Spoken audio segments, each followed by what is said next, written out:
Welcome to Broadcast Astrology, Insight for Humans. This is Lisa Pesnichak. And I'm Sara Beckner, and we're here to deep dive into the fascinating world of astrology. We offer blind chart readings, interviews with notable guests, and much more. So keep listening as we bring you Insight for Humans.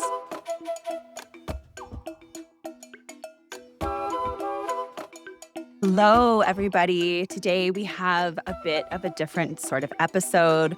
First of all, you're getting 2 episodes this month, so that's exciting. But more importantly, it's just Sara and I today, and she has just recently returned from a dark retreat. And we are going to have a conversation about what that experience looked like for her, how it integrated astrology. And I'm so excited because I haven't heard any of these stories yet. We just jumped on things. So this is all fresh for me too, which is very cool. So Sara, why don't you take the reins here? Welcome back to Light. To the light. And thank you so much for having this conversation with me today, Lisa, because it wasn't something I intended to bring to the Broadcast Astrology podcast audience, but I didn't know how astrology was going to inform my journey in there. And it was a godsend in a lot of ways. So let me just start by just giving you a little sense of what I went through. This was Do you want to explain what a dark retreat is? Yes. A dark retreat is just a period of time of going into complete darkness and quiet. And so in a lot of ways, it is a prolonged sensory deprivation experience that has been used in a lot of traditions all over the world. And most notably, I think the resurgence, or not the resurgence, but the fact that this is populating the collective conscience right now has something to do with the Tibetan Buddhists who are bringing forward some of these practices that have been traditionally, they were secret and private practices for advanced monks. So now my retreat experience was facilitated by Sky Cave up in Oregon. And basically I went into the darkness on Thursday. And it was a little starter warm-up period because I came out on Friday to have a somatic therapy session. And then I went back in and stayed until Tuesday and then worked with a somatic therapist again on Tuesday when I came out. And so during that time, my human contact was limited to somebody checking in on the other side of the door when they were tending the fire to keep the place warm and delivering food once a day through a pass-through light-proof box. And the rest of the time I was in an earth-bound structure. It was just one room with a bath and toilet and a bed. And that was that. So I guess in terms of the astrology and why I wanted to bring it here so much is because we think of astrology as a couple of different things. One, obviously, the transit piece is big. People always want to know about what kind of timing they're in. And this was not something I investigated. I made reservations for this experience 2.5 years ago. Mm-hmm. He only has 3 of these built out, these underground structures. And so I did not choose the timing of this, but we should talk about the timing. And I don't know if you want to pull up the new moon that occurred on Friday morning. Because you were there for that new moon. Oh my gosh. Really, me going into it. And if you look at that layered with a bi-wheel with my natal chart, every planetary body in the sky was in my 12th house.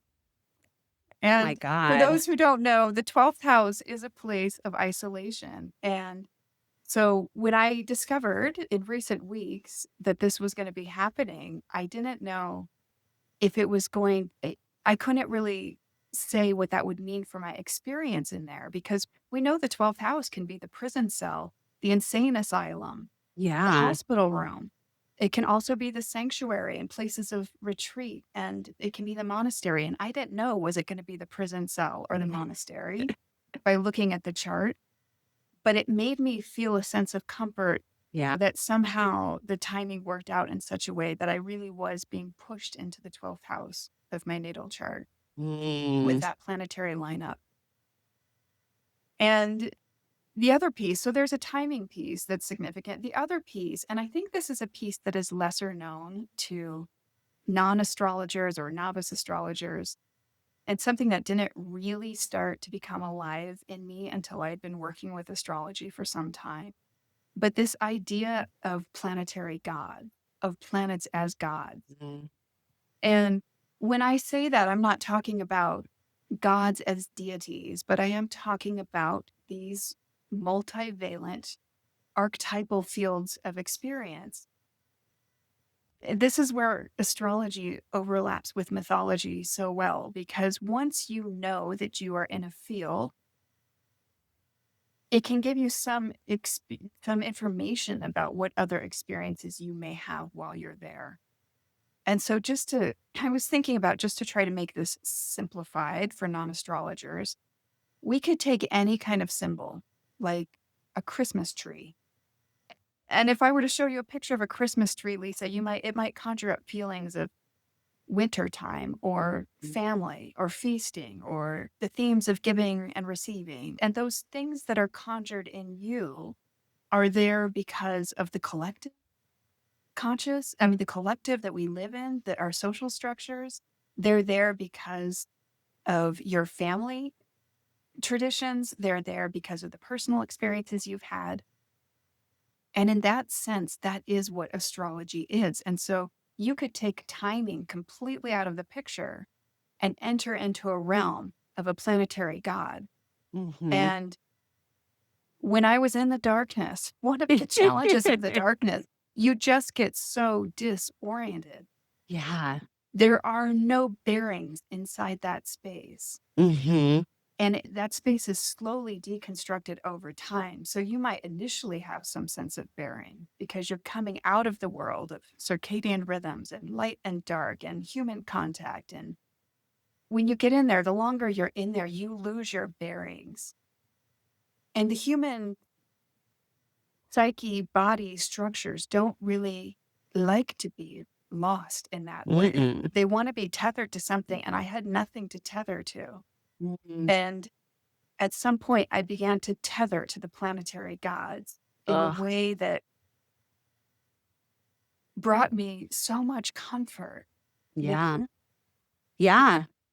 because I was in relationship again, even Yes. though I was alone in there, I was in relationship again. And so some of what I wanted to talk about today, and I would love for you to chime in, Lisa, with your own thoughts, with your own experiences where you've been in the transpersonal places. Yeah. But I just wanted to talk a little bit about the gods that I met while I was in there. I want to Because hear about them. I mean, I guess, and before we jump into that, there's been, as you've been speaking, there's been so much coming up. And I was thinking about like the Buddha, right? And how the Buddha went into the mountains, presumably. I don't know if there was a cave involved, but I was imagining some sort of darkness and isolation. But also, when I was younger, I worked as an archaeologist in caves in Central America that were basically turned into mostly sacred spaces by the Maya. And they were in complete darkness. And the more deep you got into the cave, the more darkness you had, the more intense some of the spiritual ceremonies were.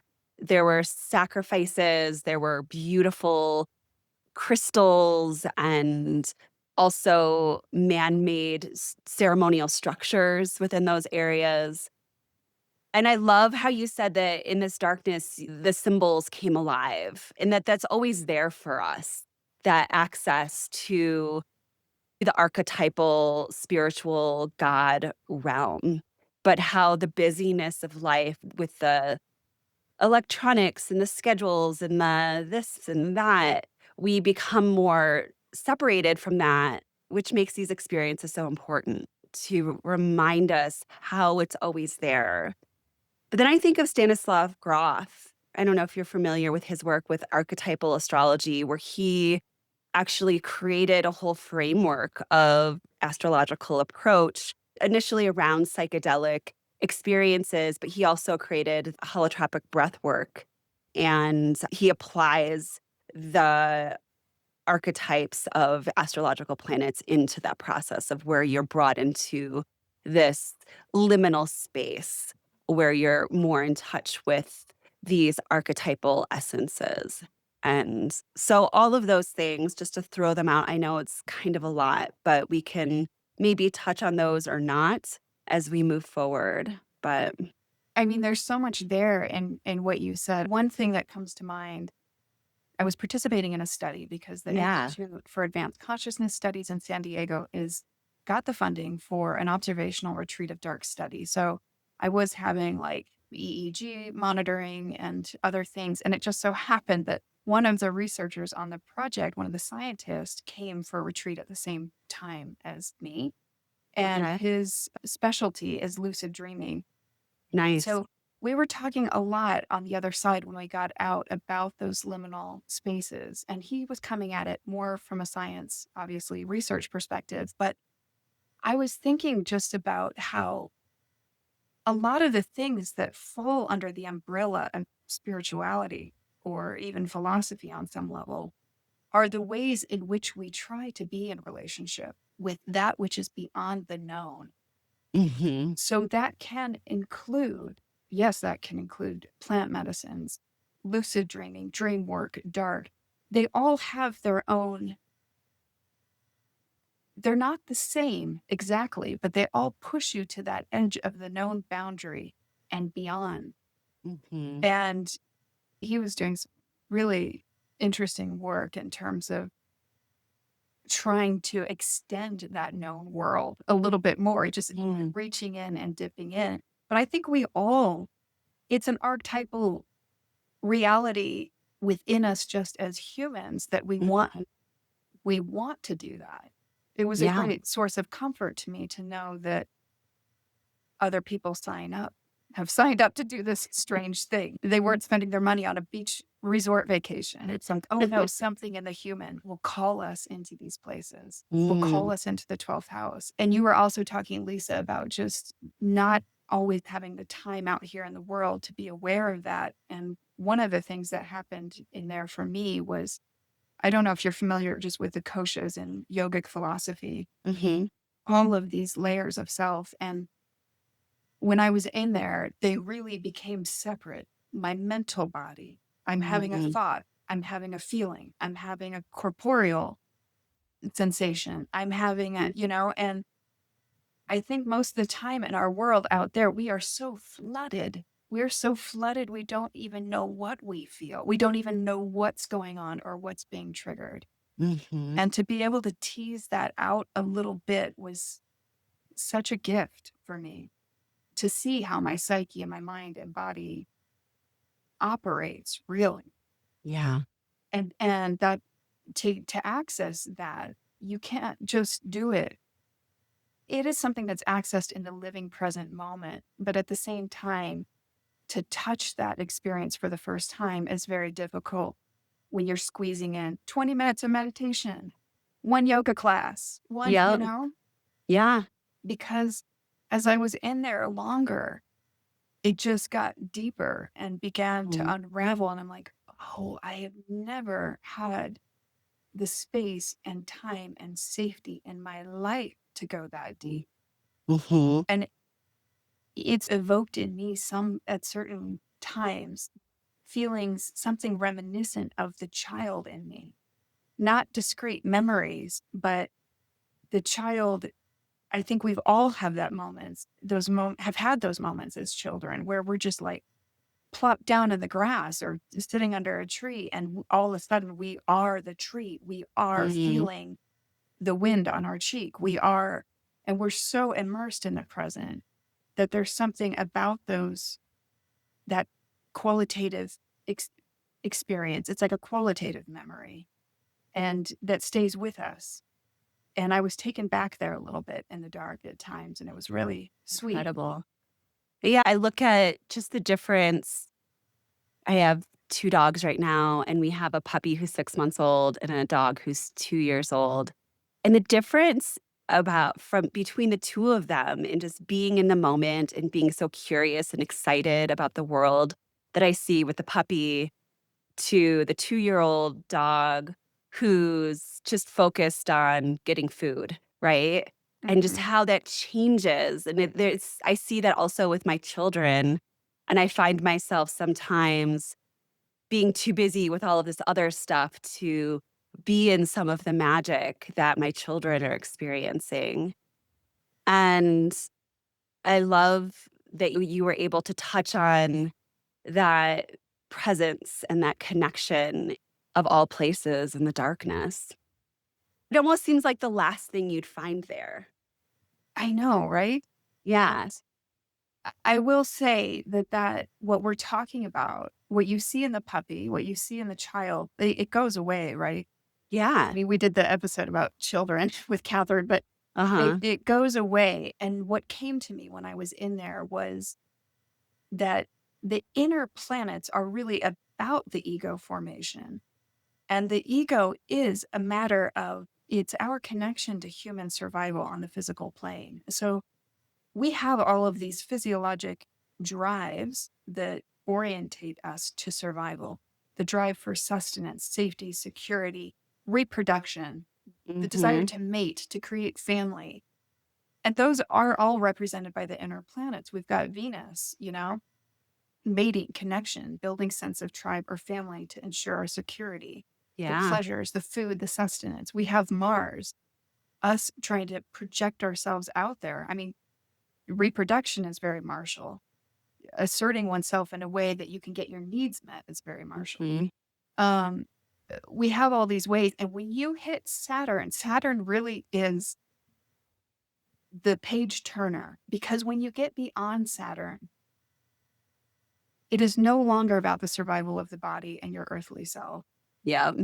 It is all about the development of something else and being in relationship with the unknown. And Yes. it is every bit as human and valid and developmental. And so, all of these things that we're talking about, these archetypal fields, the reason they're important is because they are part of human experience.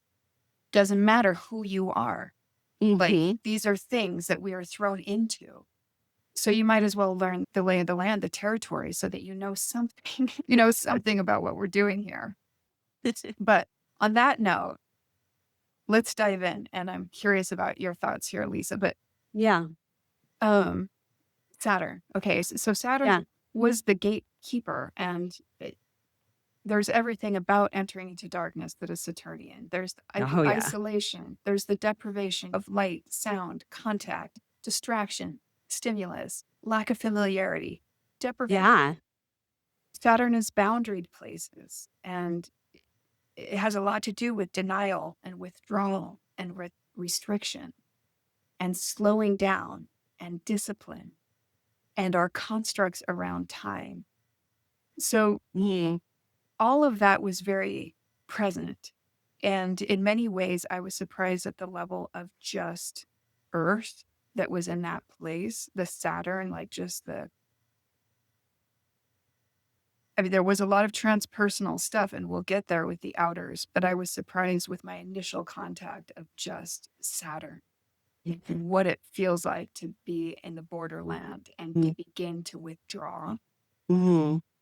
And I started thinking about when I got out of there, some of the hidden gifts of all of these planets that I encountered. And I think the hidden gift of Saturn was really knowing that my cup could be filled with less. Oh, Like, wow. I had no choice. Like, there was no me saying, "Oh, I'll have a sandwich for lunch." Whatever food was brought, whatever was there was there. And I think oftentimes, because our nervous systems are so stimulated and so activated by this modern life, that Mhm. in seeking some solace, we reach for more, more, more. And that Yeah. more can be anything from the doing. It can be even more like need more teaching methodology, more supplements, more care, more. It just goes Yeah. on and on. And when everything was taken away from me, it was beautiful. It made me realize that we do pay a price for all of that choice in our life, all of the Mhm. gifts of our freedom of this modern life. Yeah, it's beautiful to go to the store and decide which of the 15 creamers you want in your cup of tea, but Right. it is a leakage of energy. Mhm. And I just became very aware of the cost of that. Incredible. And I've only been out for a day, but I feel like it has reoriented me in terms of, oh, I can stop that leakage Mm, by just supporting my own Saturn, mm. by just being like, I don't have to indulge all those choices. I don't have to indulge all the stimulus. I don't have to reach every time I'm unsettled. Like, I can go back into myself because that feels so available to me now. Yeah, it kind of reminds me of something which is interesting that came up for me when I was writing my newsletter for this month, which is the importance of staying in your body and how so often Yes. we're constantly trying to escape, whether it's through our thoughts or doing something to fill us up some other way. And what I'm teaching my yoga class, it's something I'm always encouraging people to do. But as I was looking at this month, it just felt so important to really connect with the wisdom in our body. And that when we have that conversation in our physical body, there's actually so much more there than we ever give it credit. Because we're always so dependent on this mercurial, busy mind, which Mm. is great and it's fun, but also we lean so heavy in that direction that we forget about this wealth of knowledge that we have in our body. And we forget to connect inside of ourselves. And it's not just our inner knowing, that's definitely part of it, but it's like our body holds so much information, and so many of us are disconnected from our bodies. And I think what you were experiencing on some level was that Saturn is like, I'm cutting you off from all of this extra stuff and bringing you back to the bare bones, which Saturn rules the bones, it rules the skin, it rules our body as far as what holds us in and up and all of that. And yeah, it just, you're talking about that reminds me of what came up for me outside of all of this. And I will say, you're working with a fairly, I mean, in terms of your clients and whatever, you are working with a very thinking, feeling, consciously seeking, aware subset Yeah. of the humans, right? And that's how I feel. Like I see a lot of wisdom in my clients. That said, I did have this aha moment myself because I thought I was attuned to my body. And it's not that I wasn't noticing because I had been connected to the witness for a long time, but I wasn't staying. I wasn't staying. Yeah. So things would move through me or whatever, but I would not slow down enough to stay with that sensation long enough Yeah. to really feel it fully and let it exist and let it transform of its own volition. There Mhm. was still the part of me that's the forward momentum that was still just wanting to move through things a little more quickly than my body Mhm. was ready to go. Mhm. So moving on to Uranus. Okay. Now, Uranus, speaking of timing factors, was sitting directly on my ascendant when I made this reservation 2.5 years Yeah. ago. Mhm. And so I was definitely feeling that urge for liberation, the urge to take a risk, to do something, to to get unstuck within my own psyche, my own habits of thought and patterns. That said, I did not have Uranus on my ascendant when I actually went into the dark. And so Mhm. um, I was, You had Saturn applying to an opposition to your sun. yeah, yes.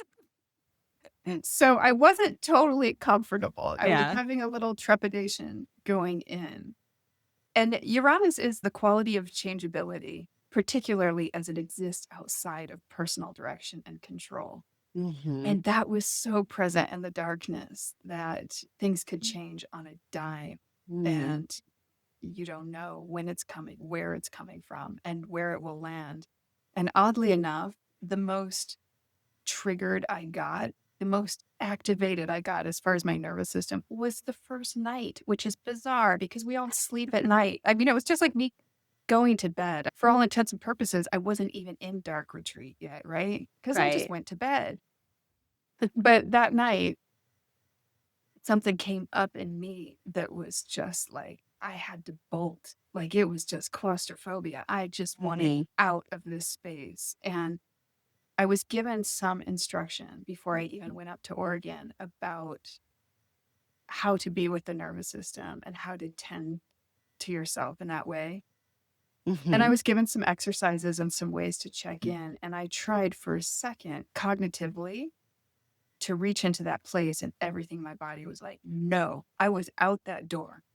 Night one, I was out that door. And I think because it was a new moon, Oh my I god. just gave myself permission to. I'm like, okay, it's not really light out there. And I just had to like bolt and get out there and breathe. And then I was pleasantly surprised by a billion stars. It was just, Mm. it was beautiful. But that Uranus rules the nervous system, and that kind of Mhm. erratic activation is very much there. But I think that the hidden gift of Uranus is, of course, it's creativity and flashes of Mhm. insight, but it's also, it really is the necessary risk. And I know we don't want to be uncomfortable. We all want to grow, but we want to do it like in easy and comfortable ways. And no, there is no growth without risk. Mm-mm. You have to be in that territory. Yeah. That's So, why I love what Rick Levine says about Uranus transits, and that when you have a big Uranus transit coming, bend your knees, because if you stay rigid and upright, then you're just going to get knocked over. But if you bend your knees and are ready to pivot, almost, I always think of like Tai Chi and get in your Tai Chi position, because there's a lot of incoming energy moving very quickly to play with. But if you're not ready, if you're not there to play with it, then it's just going to knock you over. And that's way less pleasant than stepping into the ring with Uranus with some bent knees and some energy moving hands. Otherwise, it's no fun. yeah. And it should be fun. It is It fun. should It be. is the It's, creative liberation that incites yeah. fun, but it's scary Oh, and yeah. all fun, all play is really a risk on some level if you think about it. Hmm. It's just that we're more adept as young people and it gets a little scarier, more consolidated with age. But Hmm. okay, so then Neptune, I think Neptune was really with me more than anything. Of course. And I'm so grateful. But we think of Neptune as no self in a way, the self beneath the self, the no thingness, the egoless, the formless, the imaginal, from whence all arises, from whence Mhm. something we project, from whence we project something of ourselves when you just think about Neptune relating to movie stars and things like this. It's like us trying to put something out there, but what emerges can be a mirage. So it has everything to do with fiction, an untruth, a Yep. fantasy, a projected wish, a longing, the world as we would like it to be. Um, and dark treated side, I was thinking about Neptune and just thinking about how oftentimes, well, Neptune is associated with deceit and lying, potentially, those sorts of things. And I think often when we lie or when we exaggerate, when we employ hyperbole, it's not a complete lie. It's almost like we feel something and we're trying to use mere words to describe it. And sometimes Mhm. we feel like if we tell the truth as it is, we're not conveying the immensity of our feeling, Mm. you know? And since I've become aware of that, I see that at work in people. Like anytime somebody's exaggerating, what they're really telling you is how big they feel it. Yes. And they just got to use the language that they have to use to Mhm. transmit the emotional charge. Mhm. Words are And so insufficient when it comes to Neptune. I know. And when you say Neptune is associated with deceit, raises alarm bells, right? I mean, nobody wants deceit, No. but this gave me like a more gentle way to see it at work, just in life, in the everyday, that Mhm. it's not like just deceit. It's actually trying to reach something, Mhm. beyond, to convey the enormity of something, Mhm. or not even the enormity, but to just to convey the feeling sense. I think Neptune acknowledges the space in between, and there's too much in that to convey. That between each word that you say, there's so much else in there. Yes.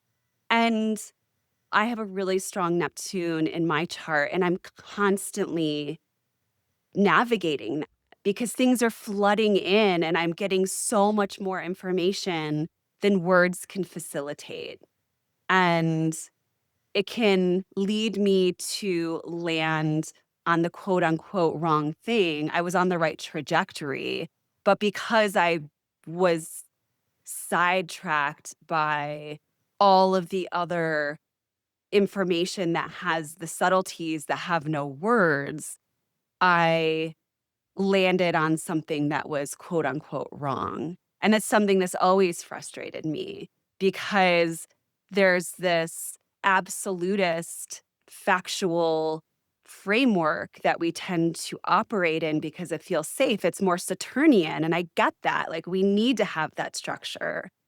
But I'm constantly frustrated in my life by all of the subtleties that also exist that make these absolutes completely pointless and kind of elementary in some way, where we have dismissed all of these finer points in between that could make life so much more bright and magical. And in order to navigate the quote unquote reality that we're living in, we've decided that we have to stick to this one framework. And I think that people who have strong Neptunes in their chart really struggle. And that's why Neptune can lead towards addiction or escapism because it's just, Sickness. yes, sickness. Exactly. The boundaries are porous, and Saturn is the boundaries. And when you have this Neptune that's speaking so loud, you understand on some level that you can't usually put into words that life is much more nuanced and magical. And it's really heartbreaking and also it's very, uh, what's the word? It's depressing when you see the world not incorporating all of these other textures that are also woven into reality. So I think that when you go into a dark retreat, you're feeling that. You feel like you're woven back into that and you're not required to give it words. All you have to do is sit there and just experience it, which is what all that Neptune requires, which is why sometimes people get sick when they have heavy Neptune transits, is because their Neptune's like, lie down, get horizontal. I'm going to work my subtle ways on you. And I see that with lots of people. I've experienced that as well. Yeah, it's funny because when I was thinking about the hidden gifts of Neptune, I wrote down understanding that awareness is everything, which is basically Mhm. what you just said. We are pulled out of that awareness to conform in the ways that support the physical self, the Mhm. material self, and the material world. But when you're allowed to be in that awareness, it's amazing. And being in isolation and lack of stimulation gives you access to that. But I will say, even coming out, Scott was the name of the facilitator. And when I came out, I had the mask on and I went and he set me up. I was sitting outside for a minute before I let the light come in. And when I finally took off the mask, like I was able to be with another human and Mm, still inhabit that space. And it was really beautiful. that's incredible. So we can meet each other there when we allow ourselves to drop in Mhm. and really be present. And when we have the container, I guess you need a little bit of container with Saturn to create the space and time Mhm. to really do that. Absolutely. I think Saturn and Neptune can work really well together, but there's a lot of awareness that needs to be brought forward in that pairing.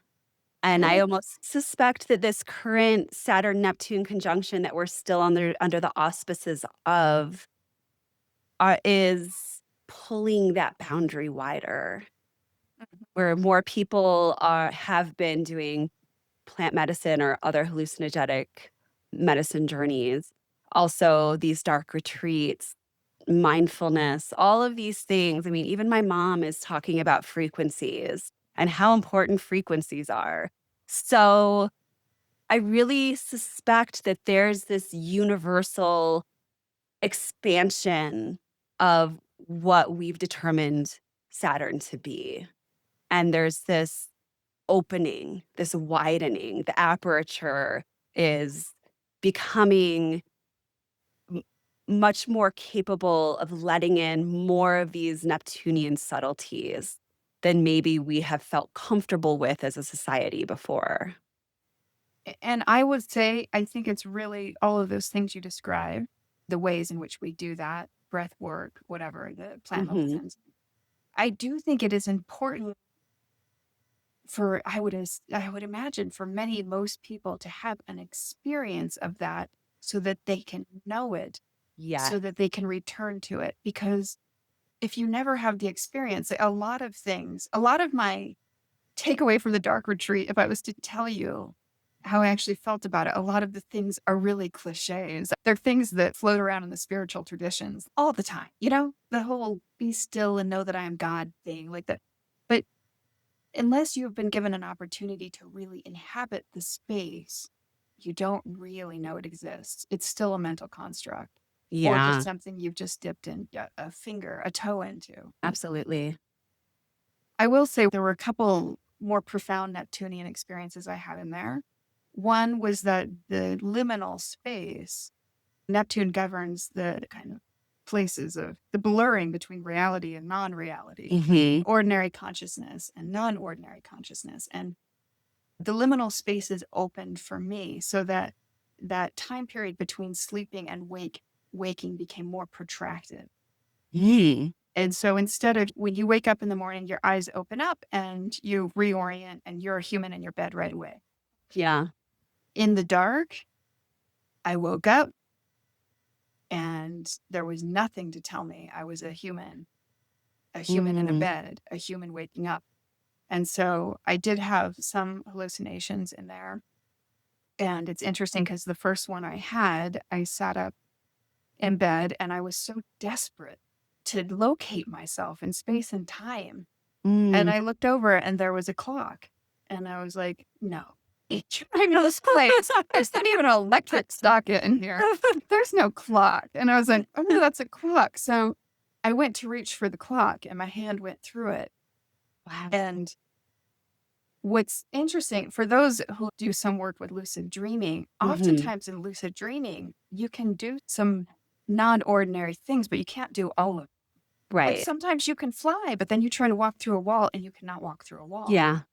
So I thought it was strange that when I was in there in my dreams, there were things I couldn't do. And in real life, when I was sitting up in bed, I could do them. I could just put my hand through the clock.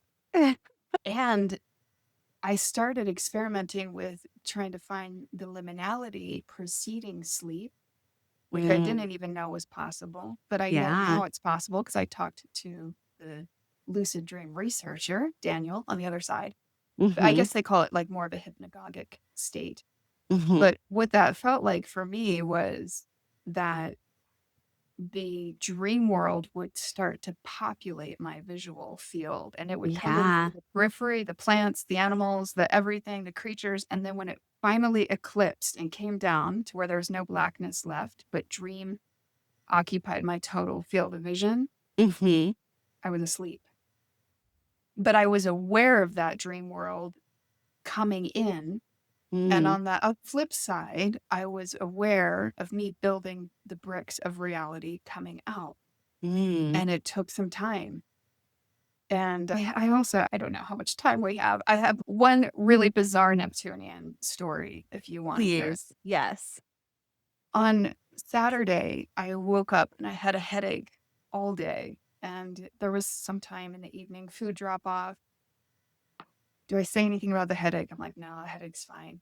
And he dropped off the food. And then I had a sore throat come on like fast and furious, like Because you lump didn't in my say anything. throat. And I was like, oh my gosh, I'm getting sick. And then I Oh, started no. getting achy. And then that night I woke up and I was like, oh my gosh, I think I got a fever. And I was trying to think, what does this mean? Does it mean I should come out? Does it mean I can I handle being sick in here? What do I do?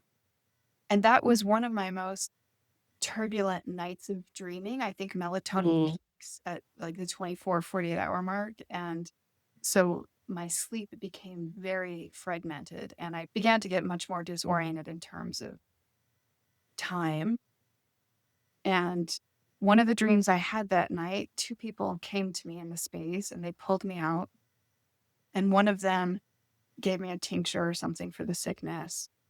And one of them gave me a big hug, which felt like the arms of my sister. It was so funny. mm. Like the squeeze. I was like, oh, you hug like my sister. And it's so cute. And we were out in the light in my dream. And I got nervous about being in the light because I'm part of this research experiment and I did Yeah. corrupt things. So I told the women, I'm like, I need to go in. And they're like, okay. And I went in. And when I woke up the next morning, all of my symptoms were gone, 100% gone. And I was like, oh my gosh, the medicine worked. So grateful she brought it. And I don't know what that was about. I don't know if that was like part of my mind planting some placebo for the rest of me so that I could Mm, apply my own medicine, that the yeah. medicine came from within.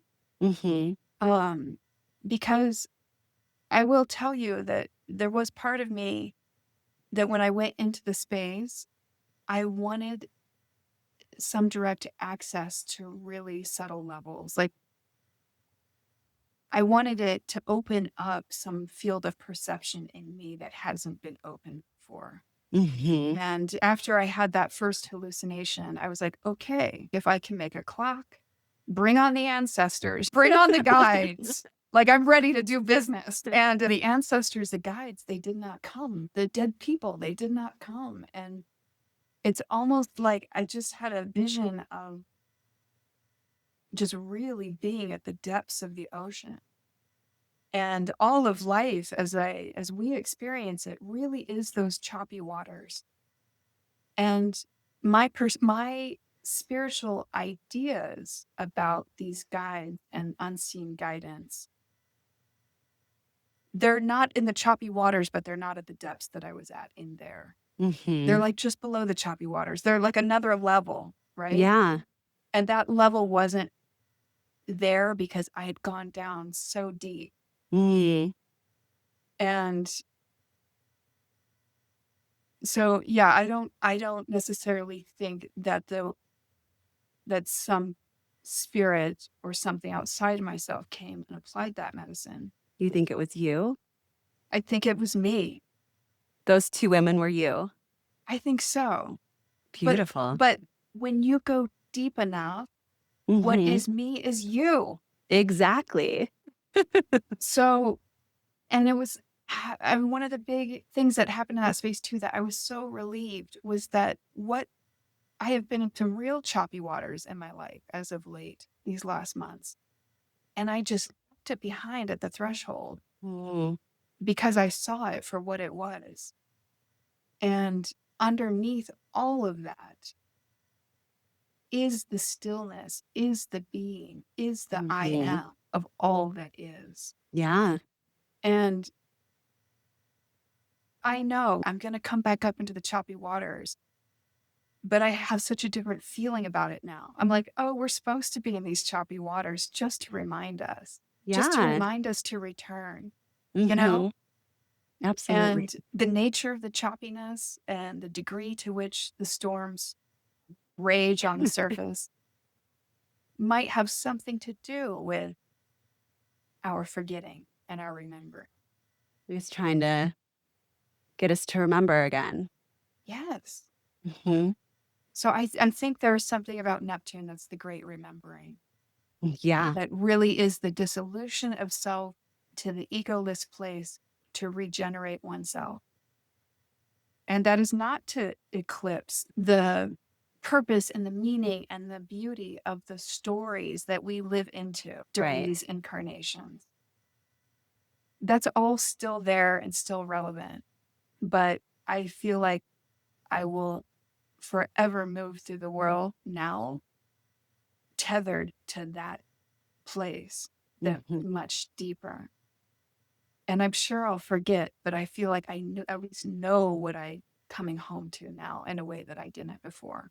Where Ugh, a lot of my spiritual understanding, regardless of my practices, was still existing in some conceptual place, some mental but bodied place. mhm. And Neptune relieved me of that, helped me move beyond that. Incredible. Much love to Neptune. Do you have time for a little Pluto? Let's do some Pluto, of course. So we know that Pluto is about death and journeys that mirror the decomposition, decay, death, rebirth cycle. And in that sense, it does govern transformation. We know that Pluto has to do with abnormalities and primal Mhm. fear and darkness itself. Mhm. And I do think the fear of Neptune is primal. It is Fear of Pluto? or sorry, Pluto. Yes. It is the animal fear. It is the fear that bypasses consciousness, that circumnavigates the thinking body. It is the Yeah. fear so great. And I never, beyond that first night, I never experienced that fear again, which I think was in part because on Friday when I came out, I had that session, somatic Mhm. therapy session, and she helped me. She was with me as I was able to sit with some of that in a safe way. And then it Mhm. never returned to that degree. But I think that the gifts of Pluto were the dropping down, the depth of stillness and awareness. And I think in regular life, that often only emerges in the aftermath of loss, Yeah. crisis, trauma, you know, although not Mhm. necessarily, but Often.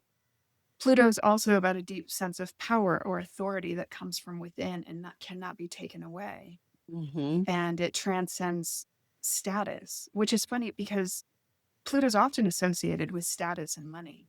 Yeah. But there is a kind of power that I felt like I connected with in that place in the sense I had total ownership of it because nothing Mhm. else was in there. Wow. And so I think that when we think about the money and the power and all those kind of Plutonian dynamics we often see in politics, that's really the shadow side of Pluto. But the hidden gifts are really that thing that is so deep that, and once it is known, it cannot be unknown. Yeah, it's interesting because it feels equally difficult to name Neptune as it does to name Pluto. And I think that's something that isn't acknowledged very often. I feel like Pluto, in some ways, is almost just this feeling deep, deep inside of you of this is who I am, and this is where I come from, and this is my darkness, but this is also my everythingness. We talk about Neptune as being so expansive and connecting all of us, and Pluto does that as well, but it's deeper. It's almost less unexplainable in some ways. Yeah, I mean, honestly, I think all the transpersonal planets do that because they are beyond the identity, they're beyond the Exactly. personal. And so what they're fundamentally contacting with is what is in all of us. And I almost feel like the further out you go, so you start with Uranus, and Uranus feels a little bit more tangible. Neptune, less so. And then Pluto, even less so. And Deep space. yeah, it's like the black holes, it's deep space. Mhm. It is the places where form is not even something that we're discussing anymore. And with Neptune, we're discussing form because it's not there. But once we get to Pluto, the form has already been dissolved, disengaged. So it's not even a topic that we're addressing any longer. It's more about this deep spirit, this it's beyond ancestral connection because Saturn kind of deals with that. Mhm. It's a different type of connection that we don't have words for. It's connection to source, but it's not the same connection to source that Neptune has, where we're all part of source. We're all wired into source in some way. But it's almost that we are all source. Yeah, and I do have a sense of that source as darkness. Mhm. And I have been listening to some, in preparation for this retreat, I was just listening to some Tibetan Buddhist teachings, and there was one monk that was talking about that the dark is the lightest light. The Mhm. dark is that which perceives light. And in the darkness, I realized there is no darkness. That it is like a field of such generative, potent, it is the nothingness of which everything emerges. Yeah. And that even plays out when you're in a space like that on the physical level where you realize you can't really be in the dark. And maybe that's the part of Pluto that's unknowable, is that Right. you go underground, seal every hole. Life, you cannot keep the weed from growing in the sidewalk. Like the life is coming forward and populating. It's populating our experience with tendrils of light, subtle and imperceptible. And Pluto is like that which they're emerging from. And so you're Yes. right. I think the Neptune is like a little bit more tangible because it's like starting to make an appearance, but that Pluto really speaks to the origin. Yeah. The origin and also, yep. What I was thinking about is if we're these Saturnian people, right, who have these physical bodies and we live on this earth that is largely directed by gravity and physical things happening, and we're oriented towards being dependent on the light of our sun and this life giving sun, Pluto almost says, no, the real life is in the death. Mhm. Mhm. Which is really difficult to orient towards. Like, the real life is when something dies and fertilizes the ground, Mhm. and that decomposition is where life is. And I think that's just a real surface level explanation of Pluto.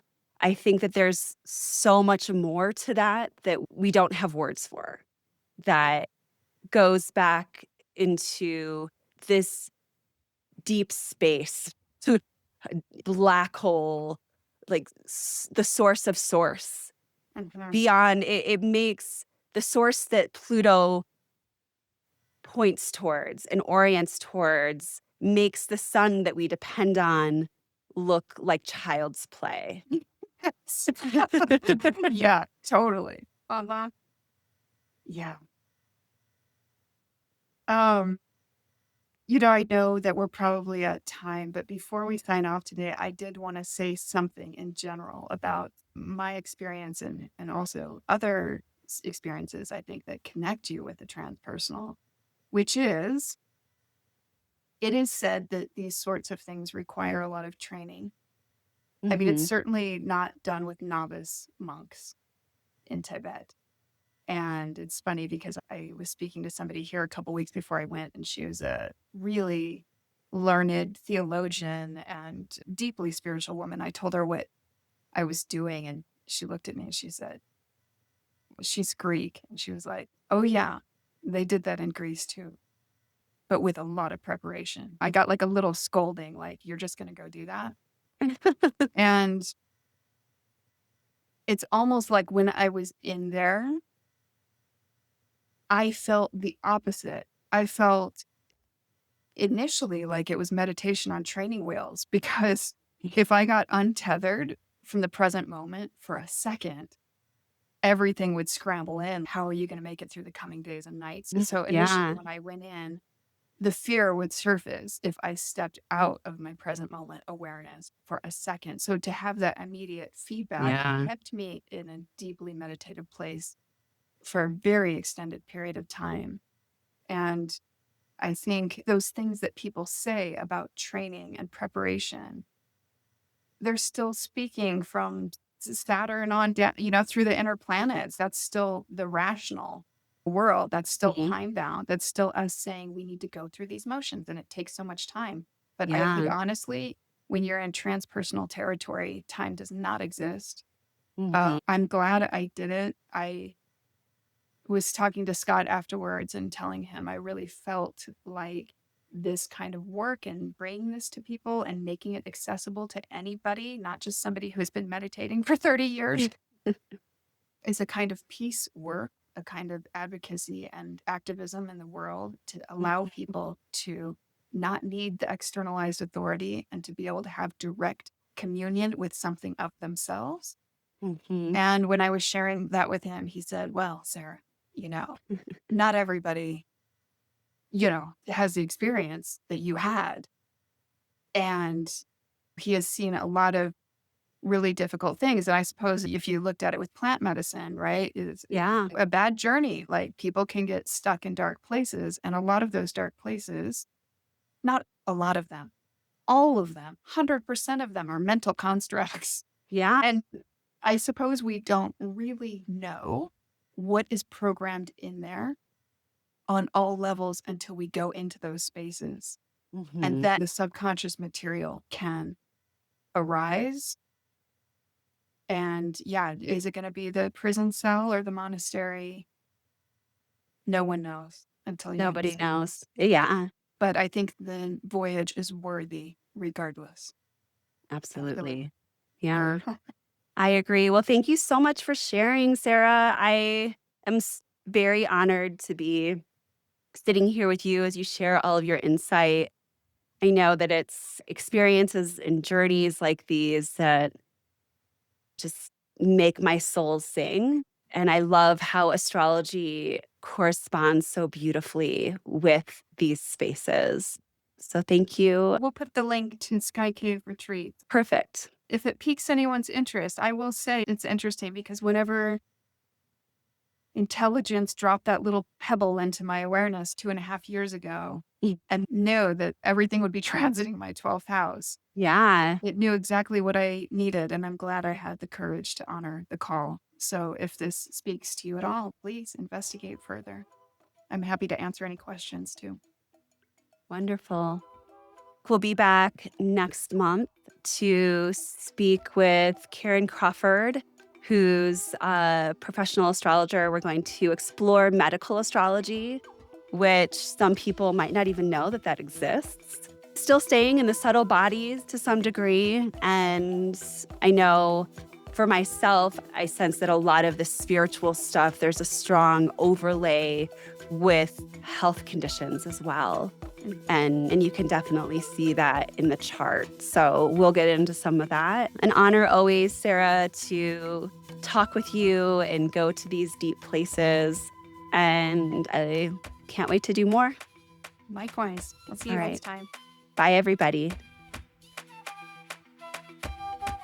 As always, thanks for listening to Broadcast Astrology Insight for Humans.